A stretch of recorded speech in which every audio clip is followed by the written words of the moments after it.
Jagan team నుంచి నేతలు వలసలకు రావడం ఇదేలా చూడాలి సార్? అది కూడా అందులో కూడా ఇది కనిపిస్తుంది మీకు. జగన్ టీం నుంచి వచ్చే వాళ్ళలో ఎక్కువ మంది జనసేనలోకో బీజేపీలోకి పోతున్నారు.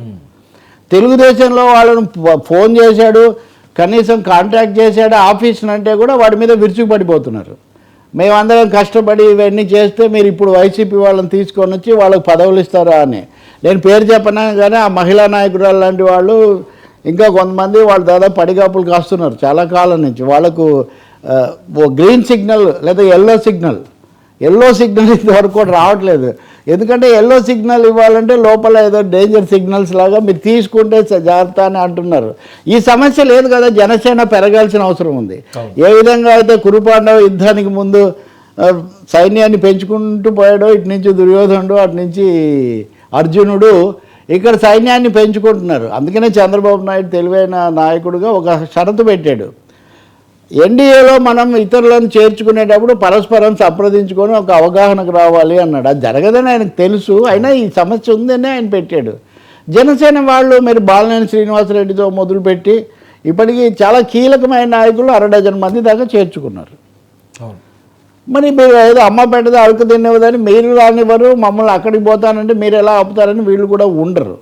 కాబట్టి బీజేపీలో కూడా చేర్చుకుంటున్నారు. బహుశా మీరు అడగడానికి కారణం మన మీడియాలో వాళ్ళకు వాయిస్గా ఉండిన రవిచంద్రారెడ్డి ఎవరైతే చాలా ఎక్కువగా అగ్రెసివ్గా మాట్లాడి ఇవన్నీ చేసేవాడో ఆయన వెళ్తే ఆయనకు సాక్షాత్తు దగ్గుబాటి పురంధేశ్వరి గారు శాలువా కప్పి మరీ ఆహ్వానించారు.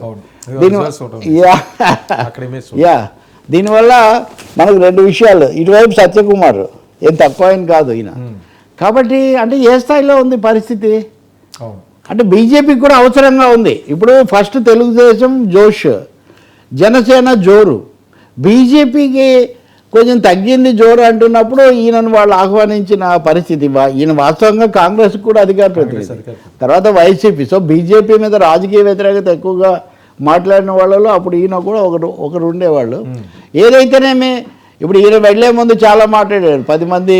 నేను ఆయన ఏమంటలేదు, అది వైసీపీ వాళ్ళు చూసుకోవాలి మనకెందుకు, కానీ ఓ 10 మంది నలుగురు అంతా పక్కదో పట్టిస్తున్నారు, కోవర్ట్లు ఉన్నారు, ఇవన్నీ కూడా ఆయన మాట్లాడుతూ ఉన్నారు. కానీ ఎవరేం మాట్లాడినా సరే వైసీపీ వాళ్ళని చేర్చుకోవడానికి జనసేన బీజేపీ 2 తలుపులు తెరిచి ఉన్నాయి. వైసీపీ వాళ్ళని వీళ్ళు ఇంతగా చేర్చుకోవడం తెలుగుదేశం యొక్క మౌలిక ప్రయోజనాలకు హాని అని టీడీపీలో ఒక వర్గం బలంగా భావిస్తూ ఉంది. ఓకే.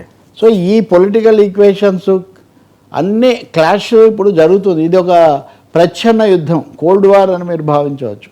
Cold war. కానీ తెలుగుదేశం ఎంత గింజుకున్నా ఇలా ఎంత బాధపడినా జనసేనను పెంచుకోకుండా పవన్ కళ్యాణ్ ఆగడు. తన సైన్యం పెరిగితేనే తన సేనానిగా తనకు పట్టు ఉంటుందని అతనికి తెలుసు.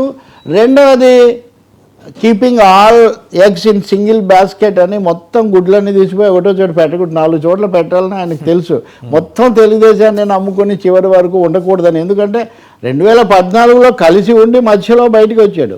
చంద్రబాబు నాయుడు బీజేపీతో కలిసి ఉండి మధ్యలో బయటకు వచ్చాడు. సో అన్ఫెయిత్ఫుల్లీ యువర్స్ అనేది సినిమా తీసినట్టుగా వీళ్ళలో ఒకరి నుంచి ఒకరిని ఎలా నమ్ముతారండి? పూర్తిగా నమ్మకం ఎవరి జాగ్రత్తలో వాళ్ళు ఉంటారు. అదే జరుగుతుంది ఇక్కడ. కాకపోతే ఓపెన్గా జరుగుతుంది.